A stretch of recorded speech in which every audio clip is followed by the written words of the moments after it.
dan tetaplah percaya.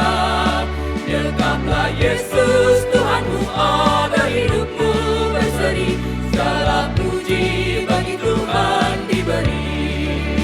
Mari sebarkan, hai mari wartakan, keselamatan oleh Tuhan tiada terperi. Dan teruskan serta beritakan, rahmat ilahi dalam Yesus diberi. Rahmat ilahi dalam Yesus diberi.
Umat Tuhan yang terkasih, ada informasi yang perlu mendapatkan perhatian kita pada hari ini.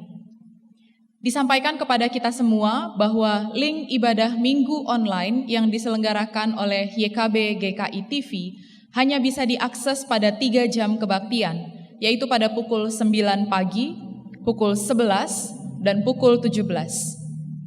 Dengan demikian, meskipun secara virtual, kita tetap dapat mewujudkan aspek persekutuan dengan sesama umat selama ibadah berlangsung. Demikian warta pada hari ini. Mari kita persiapkan diri untuk memulai ibadah kita dengan bersaat teduh sejenak.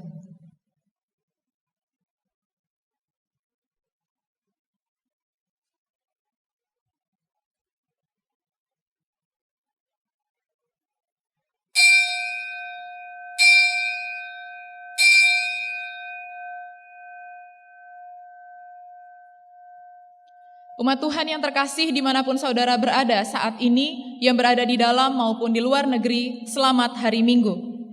Tuhan memanggil kita bersekutu bersama dalam firman dan nyanyian, dalam doa dan pujian. Marilah beribadah kepada Tuhan dengan sukacita. Datanglah ke hadapannya dengan sorak-sorai.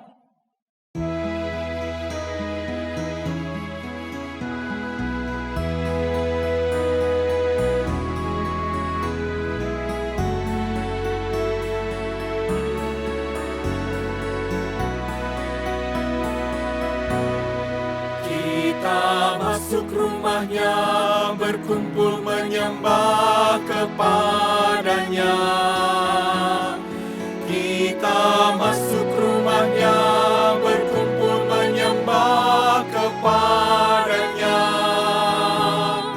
Kita masuk rumahnya, berkumpul menyembah kepada Kristus. Menyembah Kristus Tuhan.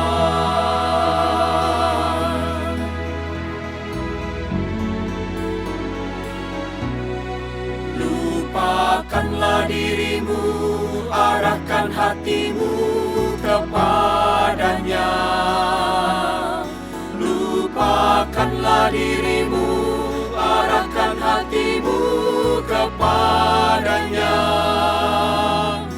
Lupakanlah dirimu, arahkan hatimu kepada Kristus. Menyembah Kristus Tuhan.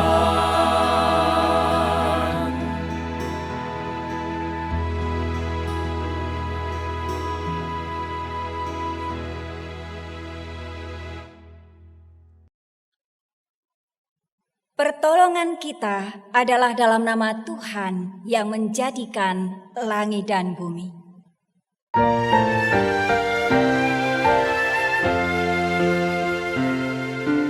Amin, amin, amin, amin,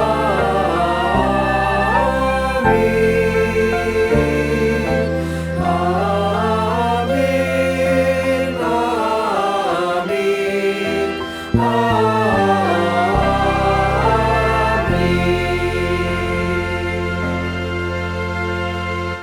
Tuhan beserta saudara.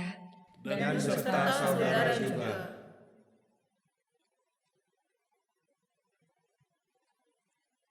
Banyak asumsi dan spekulasi beredar di sekitar topik akhir zaman. Tidak jarang, kita pun merasa segan atau enggan mengulasnya. Padahal, pembicaraan tentang akhir zaman adalah hal yang penting, yang perlu kita pahami dengan baik juga.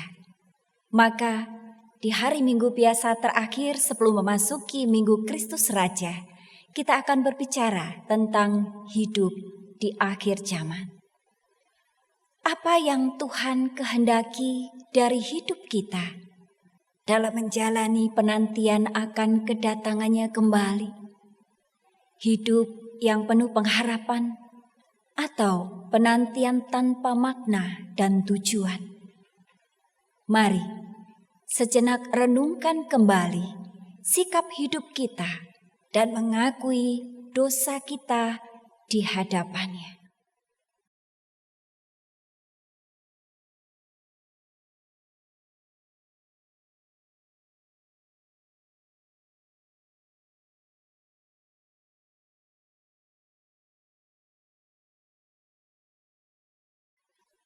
Ya Kristus, Tuhan, sumber kasih dan pengampunan. Kembali kami menundukkan diri di hadapan-Mu, menyesal atas dosa-dosa kami. Kami menjalani kehidupan yang terkadang bertentangan dengan kehendak-Mu. Dalam menghadapi masa hidup yang sukar dan yang tidak sesuai dengan keinginan kami cenderung terlalu mengandalkan diri sendiri untuk mengatasinya. Kami kadang lalai, lalu tergelincir dalam upaya kami sendiri. Semakin hebat kesukaran hidup menantang, semakin kami larut dalam kesusahan dan upaya yang tak berkesudahan. Di tengah semua perjuangan kami itu, kami juga kadang lupa untuk menaruh pengharapan pada Allah yang berdaulat atas kehidupan. Kami cenderung menolak mengandalkan Tuhan dalam doa dan pengharapan. Kami merasa usaha kami lebih layak dan nyata ketimbang duduk bersimpuh di bawah kaki-Mu dalam doa dan air mata. Tuhan, ampunilah kami. Biarlah kami hidup di dalam pengharapan akan Engkau. Menjalani hidup dengan upaya yang arif bijaksana dan senantiasa bergantung kepada-Mu dalam berbagai perkara. Kepada-Mu Tuhan kami berseru. Tuhan kasihani, Kristus kasihani, Tuhan kasihani kami.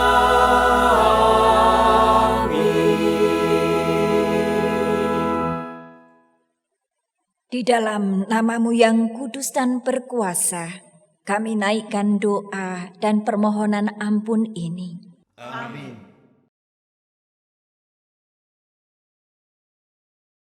Bagi setiap kita yang telah mengakui dosanya di hadapan Tuhan, dengarkanlah berita pengampunan dari Efesus pasal 1 ayat 7 hingga yang ke-8.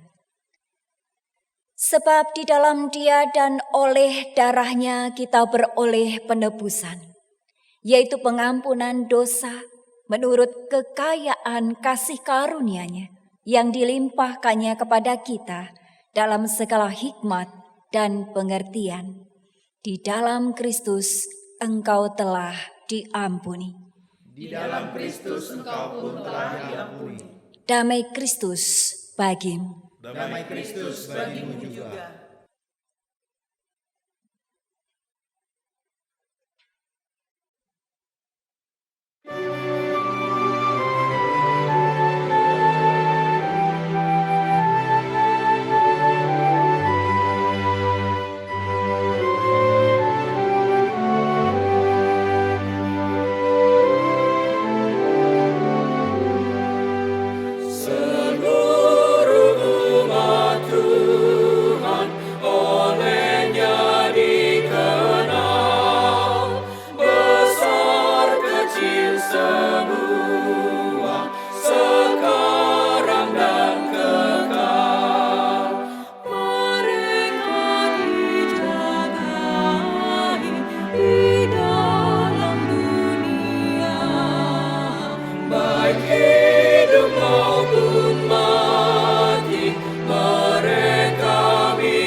Sebelum kita mendengarkan sabda Tuhan, mari kita bersama-sama berdoa. Mari berdoa. Ya Tuhan, kami bersyukur ada kesempatan bagi kami untuk mendengarkan pengajaran firman-Mu. Bimbinglah, terangilah hati kami ya Tuhan, agar kami mengerti pesan-pesan Tuhan melalui sabda-Mu ini. Dan biarlah kehidupan kami dibimbing olehnya. Kami siapkan hati dan diri kami untuk firman-Mu. Berfirmanlah, kami mau mendengarkannya. Di dalam nama Tuhan Yesus kami berdoa. Amin. Bacaan pertama dari kitab Daniel 12 ayat 1 sampai dengan 3.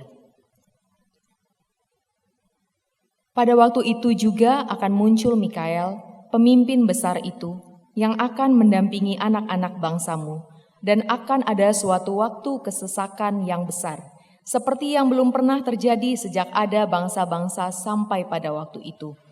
Tetapi pada waktu itu bangsamu akan terluput, yakni barang siapa yang didapati namanya tertulis dalam kitab itu.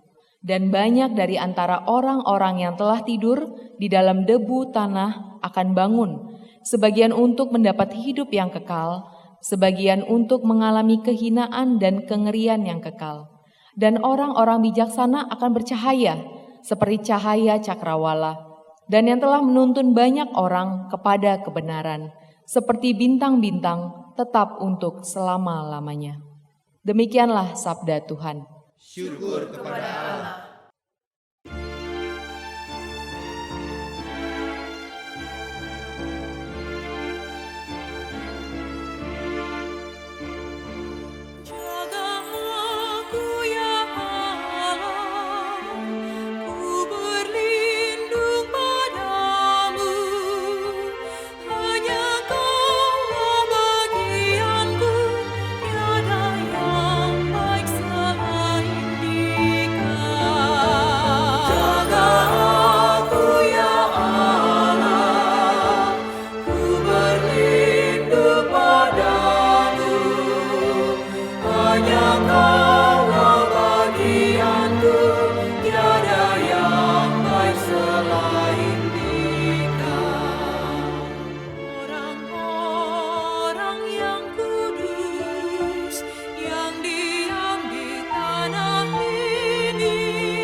Jaga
Bacaan kedua dari surat Ibrani 10 ayat 11 sampai 25.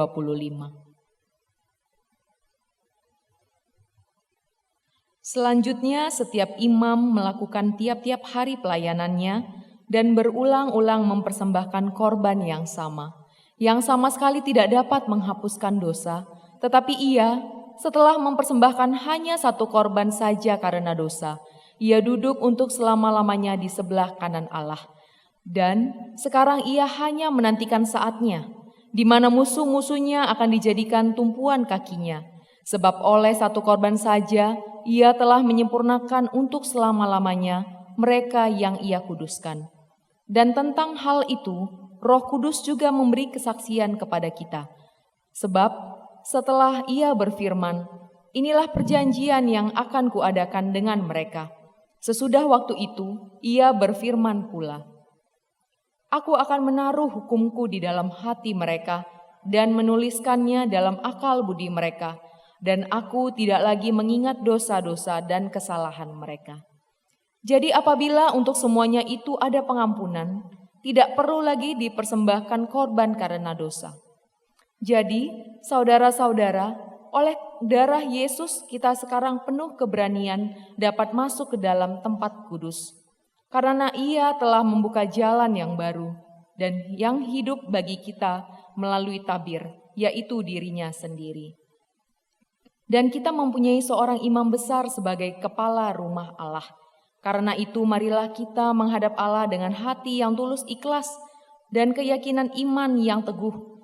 Oleh karena hati kita telah dibersihkan dari hati nurani yang jahat dan tubuh kita telah dibasuh dengan air yang murni.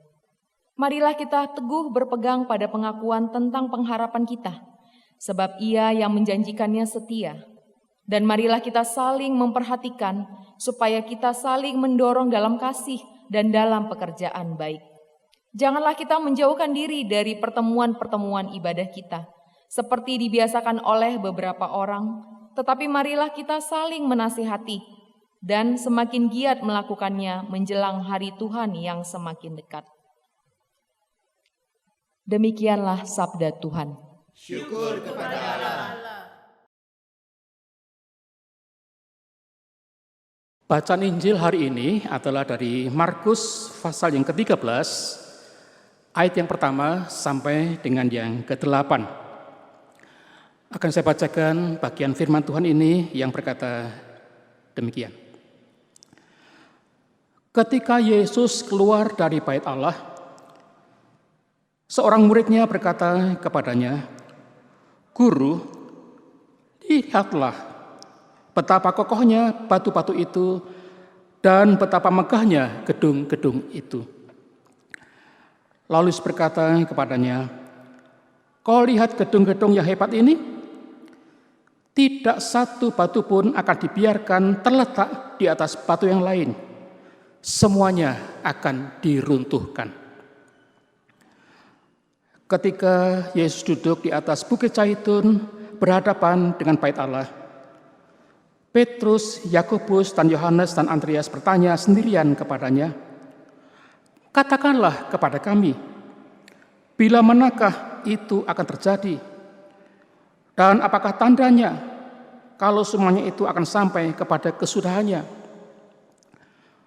Maka mulailah Yesus berkata kepada mereka, "Waspadalah, supaya jangan ada orang yang menyesatkan kamu. Akan datang banyak orang dengan memakai namaku dan berkata, 'Akulah dia,' dan mereka akan menyesatkan banyak orang. Dan apabila kamu mendengar deru perang atau kabar-kabar tentang perang, janganlah kamu gelisah. Semuanya itu harus terjadi, tetapi itu belum kesudahannya. Sebab bangsa akan bangkit melawan bangsa, dan kerajaan melawan kerajaan. Akan terjadi gempa bumi di berbagai tempat, dan akan ada kelaparan. Semua itu barulah permulaan penderitaan menjelang zaman baru." Demikianlah Injil Tuhan Yesus Kristus. Berbahagialah setiap orang yang mendengarkan sabda Tuhan serta memeliharanya. Haleluya.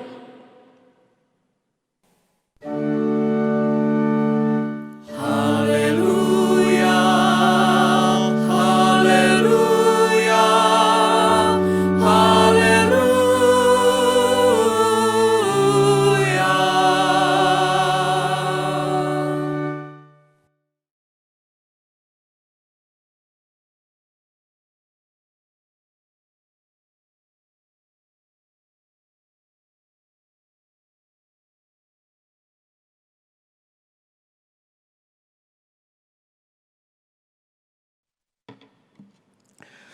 Saudara sekalian yang dikasihi Tuhan, pengajaran tentang akhir zaman jarang dibicarakan. Hanya pada waktu-waktu tertentu saja topik ini banyak dan hangat dibicarakan, dan kalau muncul bisa sangat ramai sekali dibicarakan. Banyak khotbah-khotbah, ceramah, seminar, tulisan di media sosial yang menjelaskan tentang akhir zaman ini. Dan mengapa bisa begitu ramai? Sebenarnya jelas karena ada banyak pendapat, banyak pemikiran, penafsiran, dan ajaran dari berbagai macam gereja dan pendeta-pendeta yang berbeda satu dengan yang lainnya. Dan bahkan kadang-kadang tidak hanya berbeda, malahan berlawanan, bertentangan satu dengan yang lain. Dan akibatnya, alih-alih topik ini menjadi jelas, malahan menjadi makin membingungkan, mendatangkan ketidakjelasan, dan membuat pengajaran ini menjadi makin kacau, dan menimbulkan banyak spekulasi-spekulasi. Itulah yang seringkali terjadi. Terlalu banyak spekulasi-spekulasi tentang kapan akhir zaman itu tiba. Atau yang kadang-kadang disebut sebagai hari Tuhan. Kapan hari Tuhan itu tiba? Atau juga kapan saat Tuhan Yesus datang kembali. Dalam sejarah, ramalan dan penetapan tanggal ini sudah beberapa kali terjadi. Pernah diramalkan bahwa Tuhan Yesus akan datang kembali, hari Tuhan akhir zaman akan datang pada tanggal tertentu, pada tempat tertentu. Dan kemudian orang-orang dianjurkan untuk menjual harta miliknya, lalu berkumpul di satu tempat menantikan kedatangan Tuhan Yesus itu. Dan apa yang terjadi? Ketika orang-orang sudah berkumpul di satu tempat, pada tanggal yang ditetapkan di tempat tertentu, ternyata bukan Tuhan Yesus yang datang, tetapi polisi yang menggerebek tempat pertemuan itu.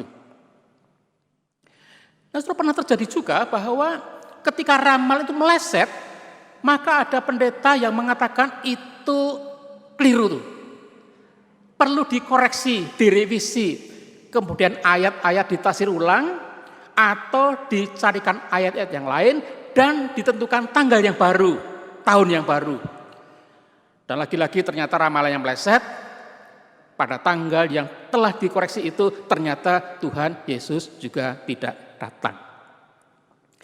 Pernah terjadi juga orang-orang telah berkumpul dan ketika Yesus tidak datang, maka mereka bunuh diri bersama-sama. Ini semua pernah terjadi dalam sejarah. Nah, ada satu hal yang penting yang kita perhatikan sekalian. Sekalipun peristiwa semacam ini sudah beberapa kali terjadi, namun toh masih saja ada orang yang percaya, kepengin tahu saatnya kapan hari Tuhan itu atau akhir zaman itu tiba. Dan kalau topik ini muncul dibahas, masih saja ada orang yang kepengin tahu kapan sebetulnya akhir zaman itu datang. Dan orang masih percaya juga kalau ada yang mengatakan tanggal sekian, dan tanggal sekian. Saudara, kalau kita perhatikan, acap kali topik pengajaran tentang akhir zaman disampaikan dengan nada, dengan semangat menakut-nakuti orang. dan dikaitkan dengan apa yang dikatakan oleh Alkitab. Dibaca ayat-ayat itu, lalu ditafsirkan dan dimengerti secara hurufiah. Lalu coba dikaitkan dengan situasi yang terjadi pada masa kini. Nah, apa yang dicatat di dalam Alkitab? Alkitab memang mengatakan bahwa tanda-tanda akhir zaman itu memang sangat menakutkan, sangat mengerikan. Dalam bacaan kita tadi, kita membaca, Yesus mengatakan akan ada gempa bumi di segala tempat. Akan ada bencana kelaparan. Akan juga datang penyesatan. Orang memakai nama Tuhan Yesus dan mengaku-ngaku dia adalah Sang Mesias itu. Akan terjadi juga perang di mana-mana. Bangsa melawan bangsa, kerajaan melawan kerajaan. Nah, apakah ini semua akhir zaman itu? Yesus mengatakan ini baru permulaan zaman penderitaan menjelang zaman baru. Nah, saudara, kita menarik untuk perhatikan dalam situasi seperti apa ajaran yang disampaikan dan pesan apa sebetulnya yang mau dikatakan melalui firman ini.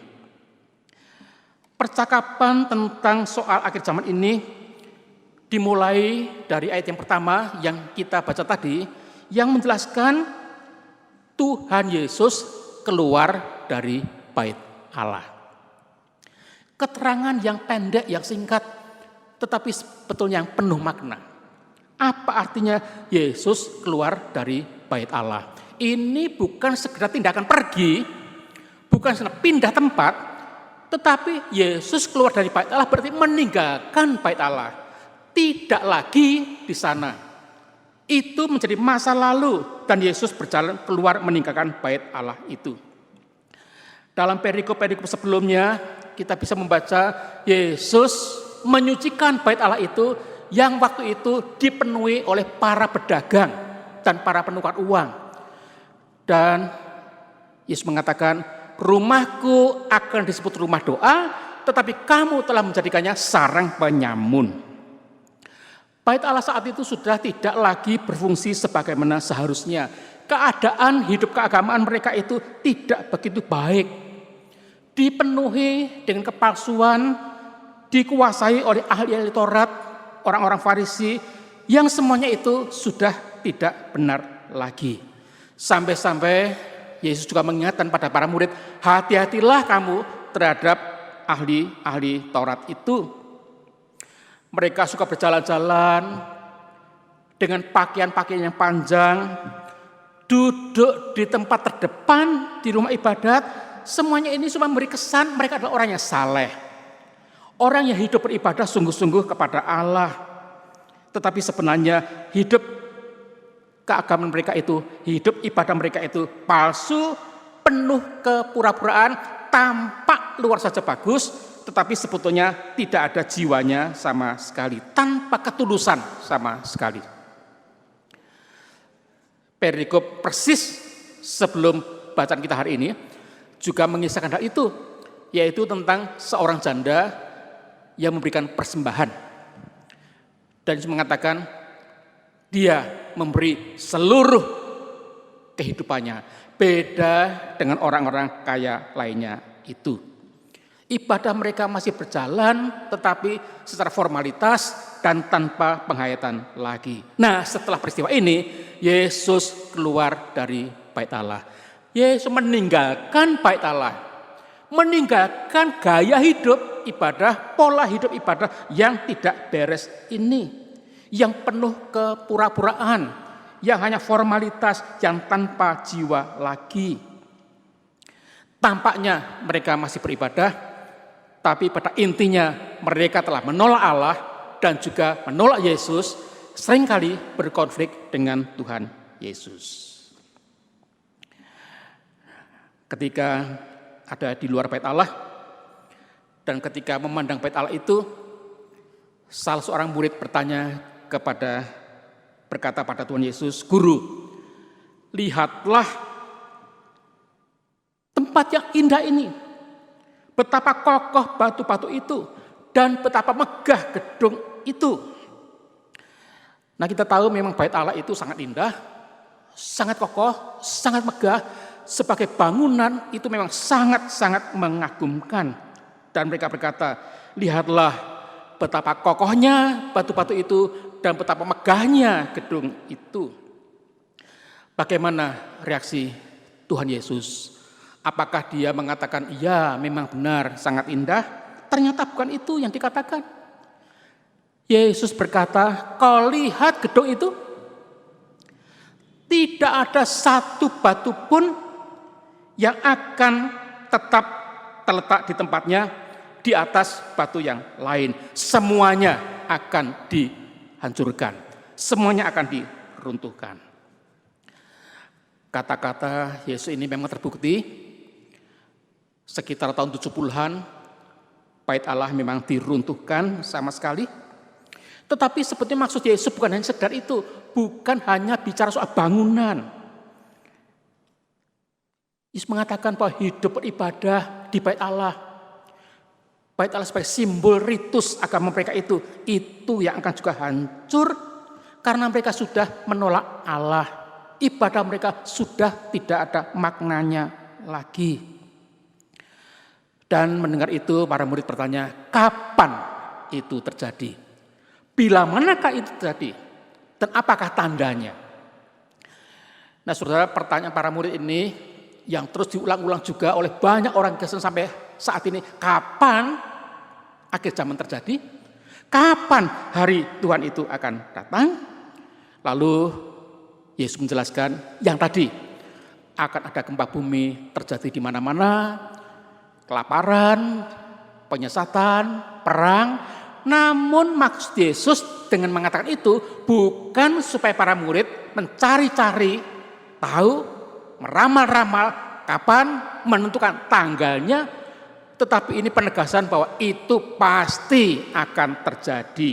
Dan semua tadi itu hanya permulaan penderitaan menjelang zaman baru. Saudara, kalau kita membaca perikop setelahnya, memang Yesus segera akan menderita.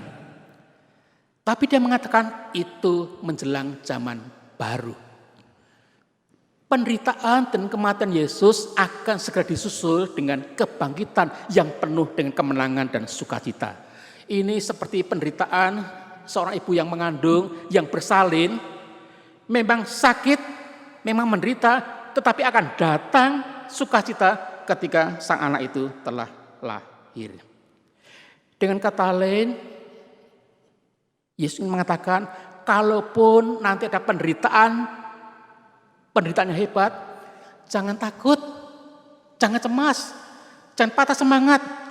Setelah itu akan datang zaman yang baru. Nah, itulah sikap yang tepat hidup di akhir zaman itu.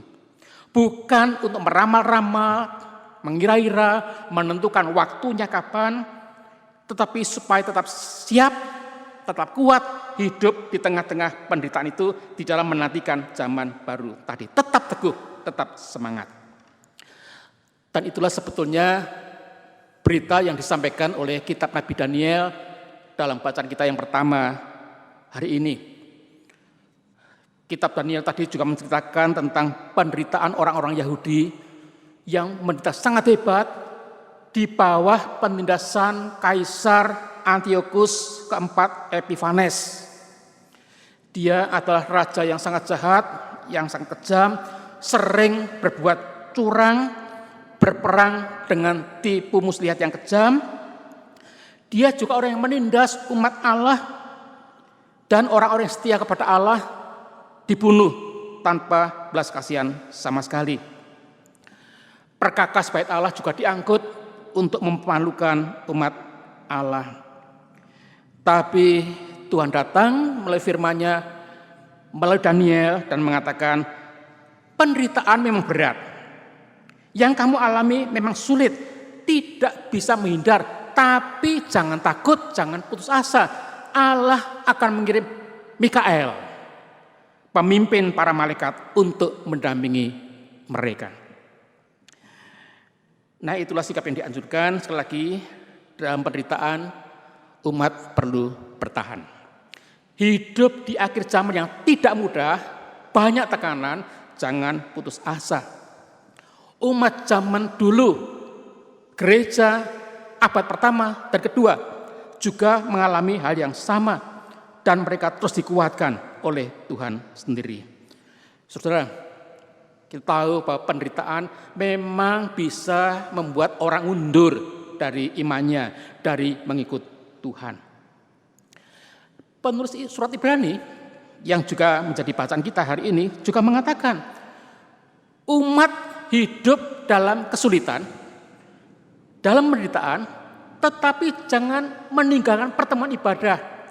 Justru makin giat melakukannya menjelang hari Tuhan yang mendekat.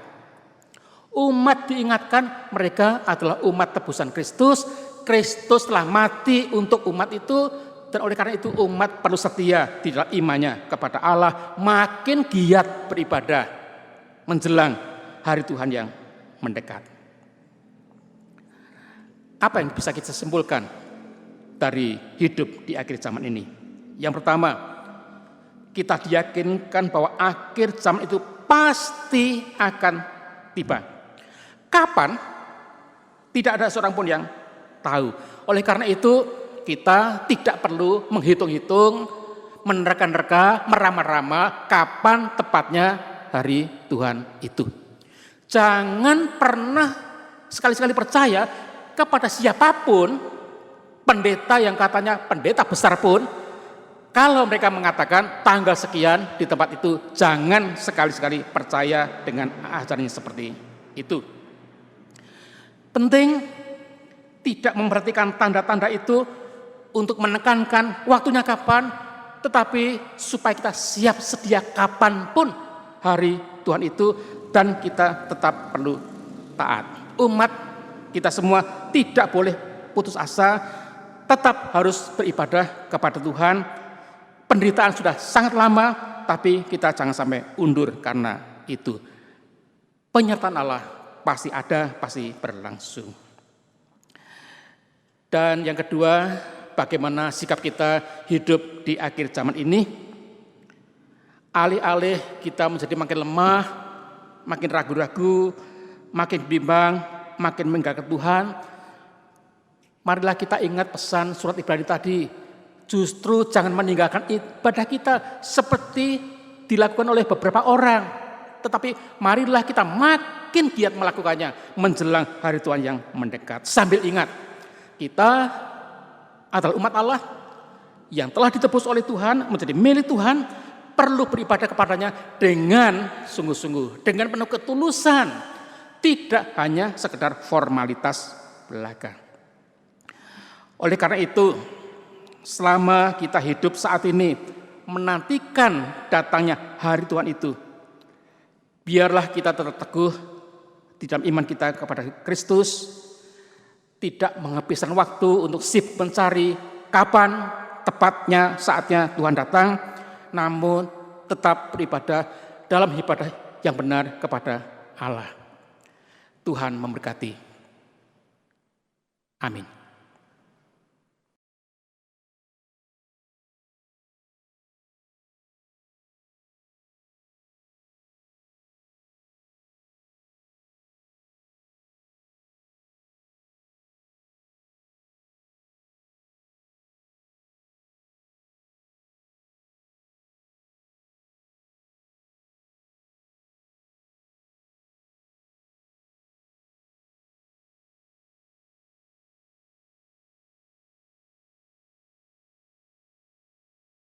Marilah kita bersama dengan umat Allah di masa lalu, masa kini, dan masa depan mengingat janji baptisan kita dengan mengikrarkan pengakuan iman rasuli. Aku percaya kepada Allah, Bapa yang Maha Kuasa, Khalik langit dan bumi, dan kepada Yesus Kristus, Anak yang tunggal Tuhan kita, yang dikandung dari Roh Kudus, lahir dari anak darah Maria, yang menderita sengsara di bawah pemerintahan Pontius Pilatus, disalibkan, mati dan dikuburkan, turun ke dalam kerajaan maut. Pada hari ketiga bangkit pula dari antara orang mati, naik ke surga, duduk di sebelah kanan Allah Bapa yang Maha Kuasa. Dan dari sana ia akan datang untuk menghakimi orang yang hidup dan mati. Aku percaya kepada Roh Kudus, gereja yang kudus dan am, persekutuan orang kudus, pengampunan dosa, kebangkitan orang mati, dan hidup yang kekal. Amin.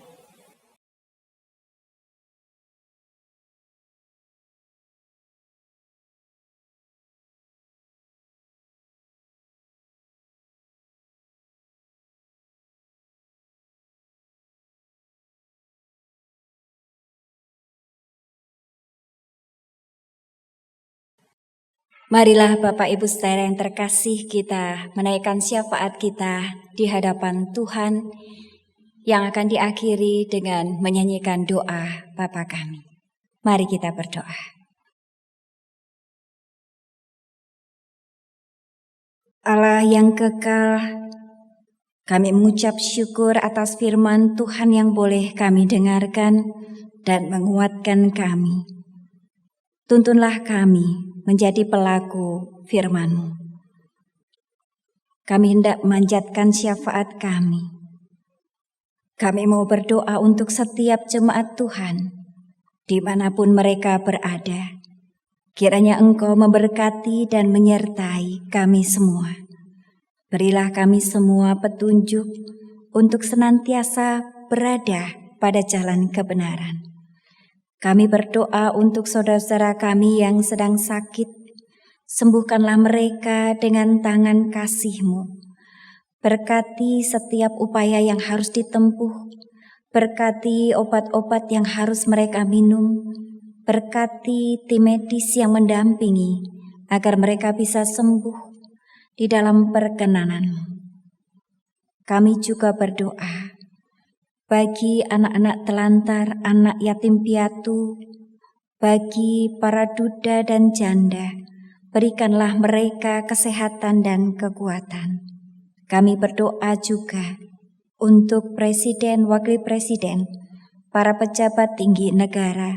Berkatilah mereka dengan hikmat-Mu, agar mereka senantiasa menjadi pemimpin yang melayani, dan senantiasa takut akan Tuhan, serta menjalani tugas dan tanggung jawabnya dengan baik. Terimalah doa kami, yang kami persatukan dengan doa yang telah Engkau ajarkan.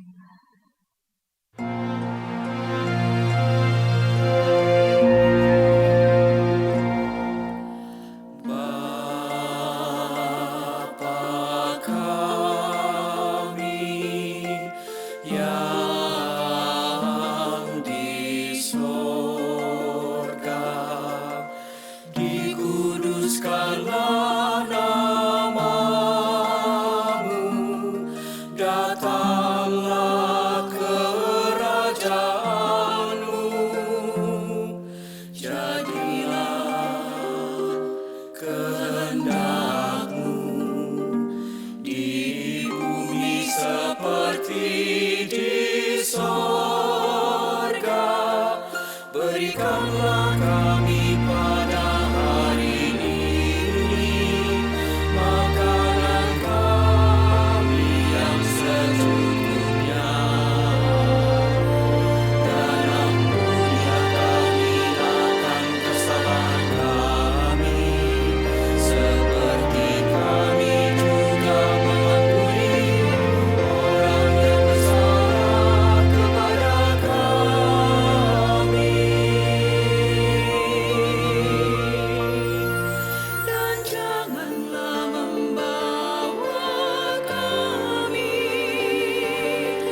Saat ini kita akan menyatakan syukur kepada Allah melalui persembahan kita dengan mengingat firman Tuhan dari 1 Tesalonika 5 ayat 18.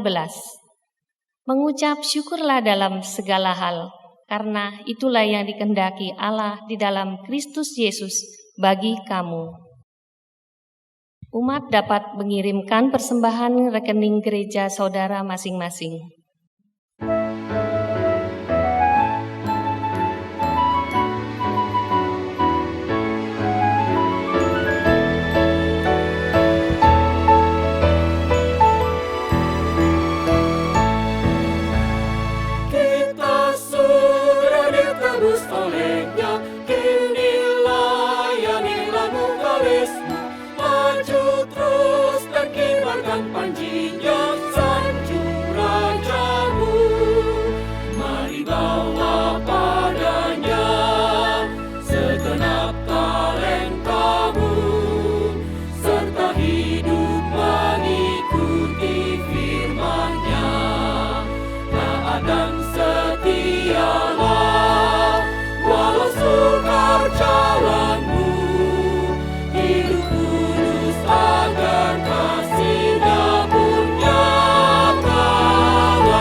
Mari kita berdoa.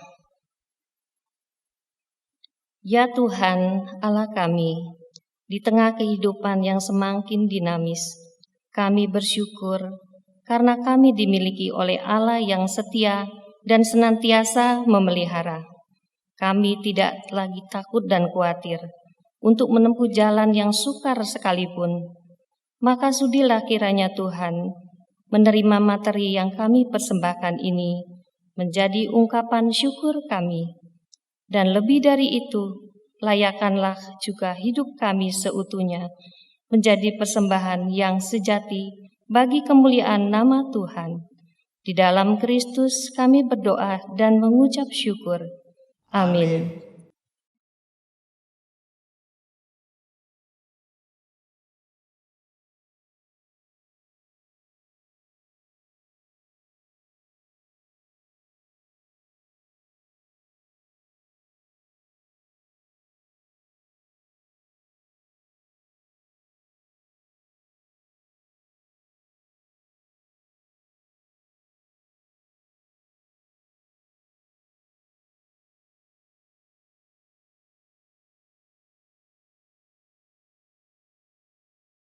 Umat Tuhan, sebagai orang yang telah diselamatkan, Tuhan ingin kita hidup dalam pengharapan. Pengharapanlah yang akan menentukan sikap hidup kita dalam menanti kedatangannya kembali. Tanpa pengharapan, hidup kita akan kosong dan tanpa tujuan. Percayalah kepadanya, Sang Sobat yang setia, yang senantiasa berjalan bersama dengan kita.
Arahkanlah hatimu kepada Tuhan.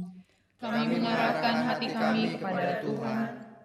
Jadilah saksi Kristus. Syukur kepada Allah, Terpujilah Tuhan. kini dan selamanya. Terimalah berkat Tuhan. Anugerah keselamatan, kasih karunia dan damai sejahtera dari Allah Bapa, Anak, dan persekutuan Roh Kudus, kiranya menyertai perjalanan hidupmu, menyalakan api pengharapan dalam hatimu, dan menempuh masa senang maupun sukar, terang maupun gelap. Kiranya Dia memberkati dan melindungimu dari sekarang ini dan sampai kedatangannya kembali.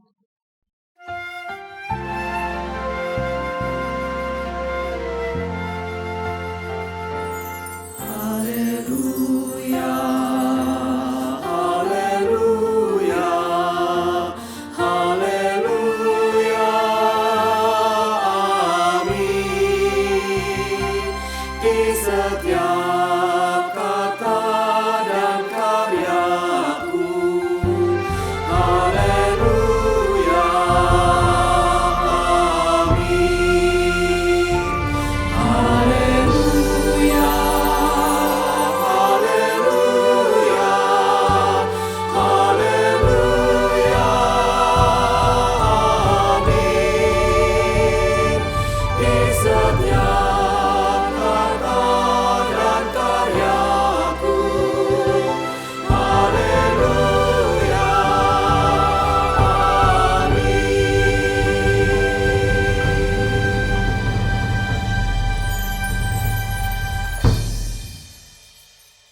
Sahabat, mari dukung pelayanan dan pekabaran Injil melalui YKB dengan membagikan link acara ini kepada sebanyak mungkin orang.